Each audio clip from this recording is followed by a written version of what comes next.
নমস্কার বন্ধুরা, পৃথাকুন্তির পাকশালায় সব্বাইকে স্বাগত। আশা করছি সবাই ভালো আছেন। আজকে আমি করলাম বেগুনের রায়তা।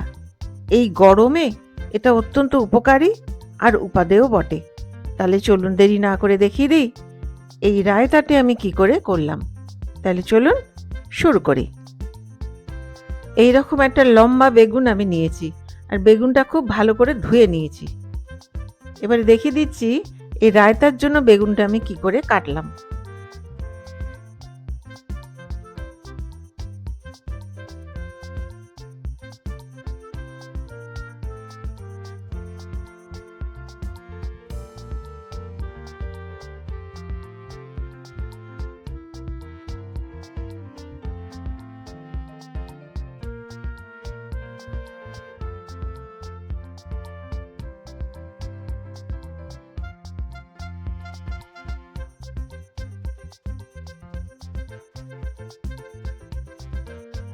এবারে দিয়ে দিলাম প্রায় 1/3 চামচ হলুদ গুঁড়ো আর দিয়ে দিচ্ছি স্বাদ অনুযায়ী লবণ।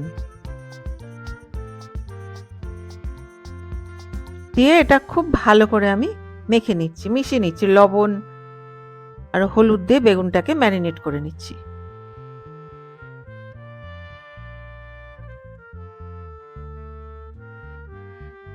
এখানে আছে 1 লিটার দুধের দই।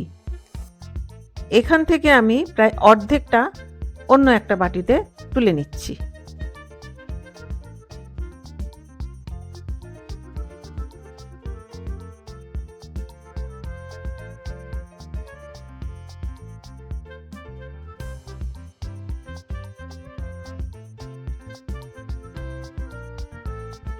এবারে দিয়ে দিচ্ছি এর মধ্যে স্বাদ অনুযায়ী লবণ।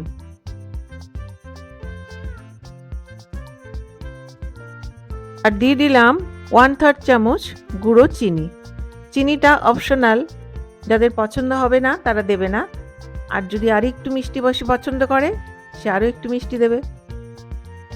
দিয়ে এটা খুব ভালো করে আমি ফেটিয়ে নেব।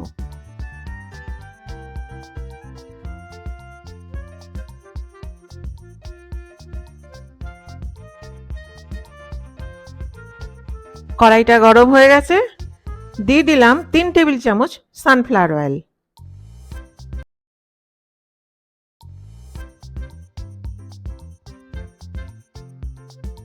তেলটা গরম হয়ে গেছে, ফ্লেমটা কমিয়ে দিয়েছি। দিয়ে এর মধ্যে দিয়ে দিচ্ছি বেগুনগুলো দিয়ে এটা উল্টে পাল্টে গোল্ডেন ব্রাউন করে ভেজে নেব।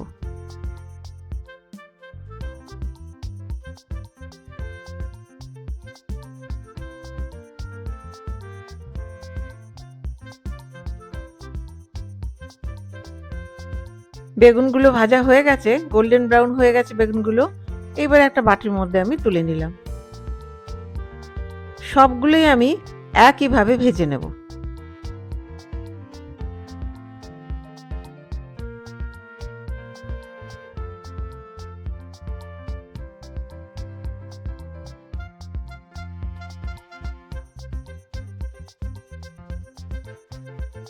এইবারে এই ফ্যাটানো দইয়ের মধ্যে দিয়ে দিচ্ছি ভেজে রাখা বেগুনগুলো।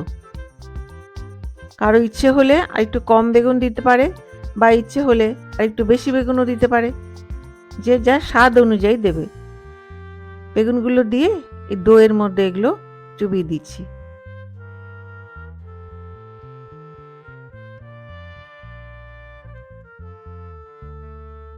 গ্যাসটা আরেকবার অন করে দিচ্ছি।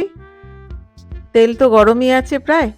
এর মধ্যে দিয়ে দিচ্ছি আমি 3টে শুকনো লঙ্কা আর দিয়ে দিচ্ছি 1/4 চা চামচ গোটা সর্ষে।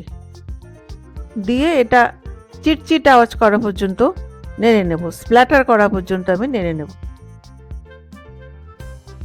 সর্ষেটা চিটচিট করছে, সেই সময় দিয়ে দিলাম আমি কারি পাতা। এখানে প্রায় 15টা কারি পাতা আছে। দিয়ে এটা নেড়ে দিচ্ছি। আর সবুজ থাকতে থাকতেই গ্যাসটা বন্ধ করে দিতে হবে। এইবারে যে ফোড়নটা দিয়ে রেখেছিলাম সেইটাই দইয়ের মধ্যে আমি ঢেলে দিচ্ছি।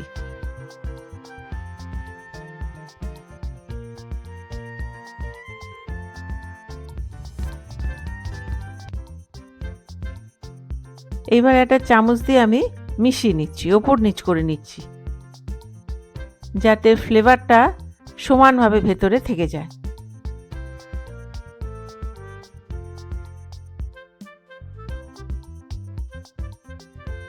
তাহলে বন্ধুরা তৈরি আমার বেগুনের রায়তা, বা এটাকে দই বেগুনও বলা যেতে পারে। আর এটা ফ্রিজে রেখে ঠান্ডা করে খেলে বেশি ভালো লাগে। তাহলে আমার এই ভিডিওটি যদি ভালো লেগে থাকে তাহলে প্লিজ সাবস্ক্রাইব করবেন, give a thumbs up, share, আর হ্যাঁ, পাশে থাকা বেল আইকনটি প্রেস করতে ভুলবেন না, যাতে আমার ভিডিও নোটিফিকেশনগুলো সবার আগে আপনার কাছে পৌঁছে যায়। আপনারা বাড়িতে করুন, খান, আর আমাকে কমেন্ট করে জানান কেমন লাগলো।